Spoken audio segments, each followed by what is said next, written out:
Hello, my name is Marcus. I'm the compiler of a collection of therapy quotes entitled Psychoanalytic Self-Awareness Quotes. This is TQ 373 to 375. Therapy quote number 373. The boy quite obviously has a catatonic syndrome accompanied by interuterine trauma. I don't really know much about prenatal trauma, so there will only be a few quotes on it. But I thought it was interesting that in this sitcom, one doctor believed that the reason the character, the young man, was so sensitive was because he had interuterine trauma. It made him very sensitive to his environment. So that's sort of that's one theory about that. If your trauma can lead to a hypersensitivity. Of course, the sitcom over-exaggerated it, his sensitivity, quote, powers. But I thought it was interesting that the idea was there, that the link was brought up, that a person's supersensitivity may be caused by not only early trauma, but even prenatal trauma. I'll just play the clip of the doctor saying, the fictional doctor, of course, saying it. The boy quite obviously has a catatonic syndrome accompanied by interuterine trauma. It's got nothing. And they were debating there were three so-called doctors trying to analyze this character in the sitcom. Apparently he was so sensitive he can predict things, and he knew things other people didn't know because he was so attuned to his environment. And I mean, they exaggerated it, but the idea was there. So that's and there was earlier mention about the woman who went to a heavy metal concert, and it was believed that led to prenatal trauma to her child within. And there was mention before about the study in the zoo. Some monkeys who were pregnant were exposed to loud music, and other pregnant monkeys weren't. And afterwards, it was determined that the monkeys who were exposed to loud music while in the womb were hyperactive, couldn't bond with the mother, were chaotic, were disruptive, and their amygdala was overstimulated. They couldn't calm down. So there was that study that claimed that intrauterine or prenatal trauma exists. So just a brief follow-up on that. 374. Prenatal stress syndrome. It generally appears postnatally in the prenatally stressed individual as a reduced resistance to stress or an increased irritability.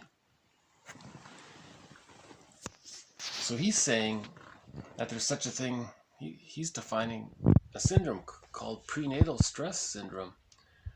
And if the baby was traumatized in the womb, it may be harder for the mother to calm the baby down. Hopefully, of course, she can, and everything's okay, right? So it can be repaired. That's the good news. 375. The effects of pre- and perinatal trauma in humans can be minimized by good postnatal care.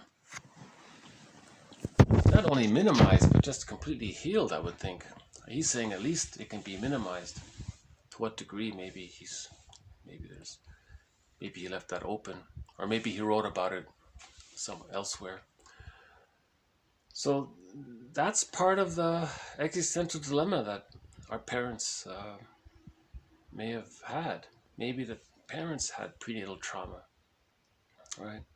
If they're oversensitive or hyper irritable, or maybe they reported that when they were children, they learned that they were colicky, they couldn't calm down. Yeah, I read one in one therapist's report about her case study, she said that the mother couldn't calm her baby down, and the baby was biting her, and so she used the bottle, and the baby refused the bottle. So she put a lot of honey and sugar on the bottle, on the nipple of the bottle, and then the baby could take in the milk that way. So it's kind of sad, if there's prenatal trauma or birth trauma to the degree that the mother and the baby can't bond afterwards. I think he called the bottle an alexithymic breast, a non-feeling breast, and the mother couldn't be attuned to the baby's needs. So there can be, these kinds of traumas are considered not only a situational trauma, but that can lead or set the precondition for developmental trauma, where the child cannot achieve a psychological birth, where the child's not able to go through the separation individuation process from birth to the age of 36 months, because he's still too distracted from his situational trauma in the womb or at birth. Remember, from birth to 6 months, that's the extended womb. That has to be safe. That extended womb has to be regarded as warm and safe and as important for a baby for their psychological birth, just as the actual womb was for their biological birth. So the implication here is that maybe if there's a situational trauma in the womb, that can affect the developmental trauma to achieve the psychological birth. So now the person is caught with a lot of repressed, disassociated feelings. And in the sitcom, maybe he became hypersensitive. He could cope with it, and maybe there was a unusual benefit from it. He became hypersensitive or something. Yeah, interesting topic. Again, I don't claim to know really much about it, but there is a whole thing called prenatal psychology and perinatal psychology, and they all say it exists. They all are in agreement that it can happen. That one author says even that if there's too much stress from the mother going down into the baby's cord, like going into the baby. Remember, the placenta belongs to the child, but the placenta is attached to the mother, and the placenta extracts nutrients from the mother. But if there's too much stress hormones in the mother, they can go into the placenta, which goes down the cord, and that goes into the baby. So the baby can be stressed from the mother's stress.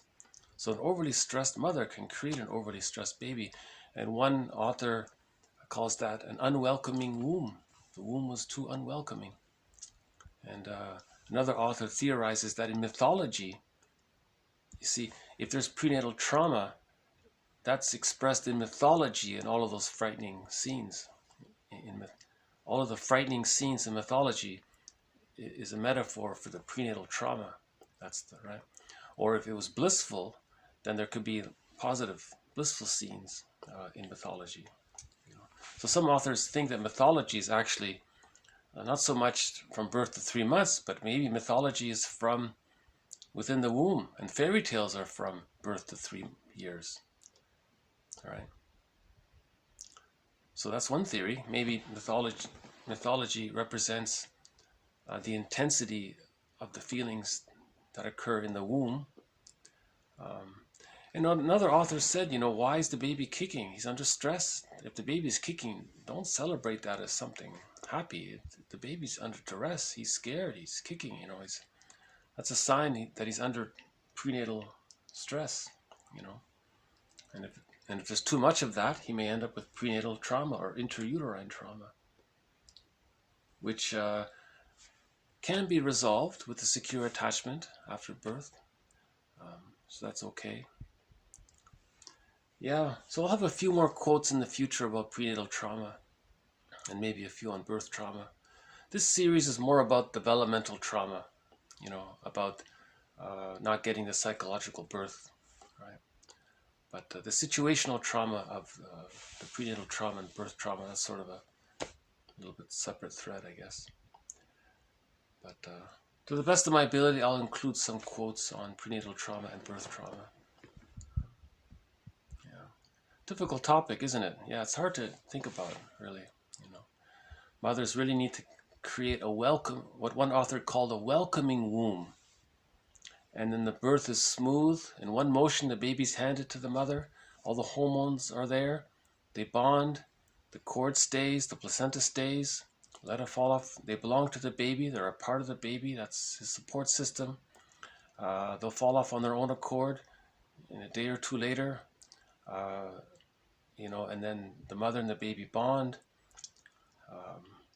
The mother's attuned to the baby's needs, and you know, and she meets the needs of the baby, and the baby feels secure, has ontological security, and then at the age, and there's a symbiotic stage from birth to 6 months, and then the child can begin the psychological birth from 6 months. That's the hatching process. But the psychological birth is not like a one-time event. It's a gradual easing from 6 months to 3 years, right? So like Mahler said, biological birth and psychological birth don't happen exactly at the same time. First there's the biological birth, and at the age of 3 is the psychological birth, right?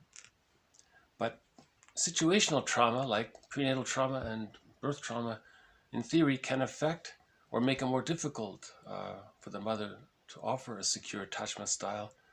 And if that's the case, then the child ends up with the extra difficulty with the prenatal trauma. And I think some therapists said that. I think Masterson said that. He was working with a client, he said, and the developmental trauma, as he was healing the developmental trauma, some situational trauma came up. And then Masterson had to back off and let him digest his situational trauma. But when we're dealing with developmental trauma, then the therapist offers interpretations and clarifications and confrontations and so on to build the client's ego and strengthen his adult mind and so on. But if a situational trauma comes up in the process, then the therapist backs off because that would be too impinging at that point. Yeah, it's interesting how a situational trauma can lay hidden underneath developmental trauma. Right? So it's maybe good to be aware of both types of trauma. Right? Okay, I guess I'll just leave it here. So this has been TQ 373 to 375 once more.